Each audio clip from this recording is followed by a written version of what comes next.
各位同學，今日會同大家講下還欠嘅。咁咩叫還欠呢？有陣時我哋需要買一件貨品，但係我哋銀包仔唔夠錢喎，咁我哋就會叫做還欠啦。咁我哋首先睇下呢一題先。飲品3元9角，而我哋數下自己個銀包仔有幾多錢先。銀包仔裏邊有1元9角。咁首先我哋可以將元同角分開睇下夠唔夠錢嘅。紙包飲品角嘅部分需要9角，而我哋呢係夠9角嘅喎，咁所以答案欄嗰度我哋可以寫0。元嘅部分我哋需要3元嘅，但係我哋只係得1元，咁我哋就仲爭2元啦。再睇一睇呢一題，朱古力需要10元4角，數下銀包仔有幾多錢先。銀包仔有7元3角。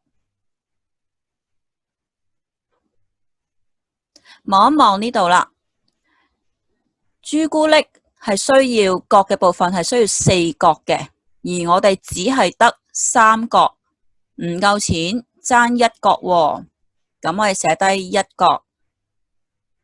再望下元嘅部分，朱古力元嘅部分係有10元嘅，而我哋只係得7元，都係唔夠喎。10減7等於3，所以我們還欠3元1角。糖係需要1元8角，望下我哋個銀包仔先，有0元8角。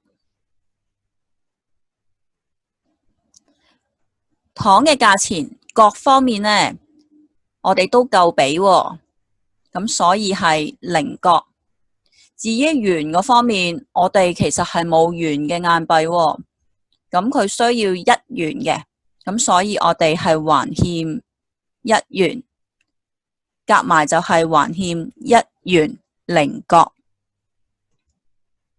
最後我哋睇下呢隻啤啤熊啦，呢隻啤啤熊需要15元2角，而我哋銀包仔呢係得15元嘅啫。喺角嘅部分我哋俾唔到2角，所以我哋還欠2角。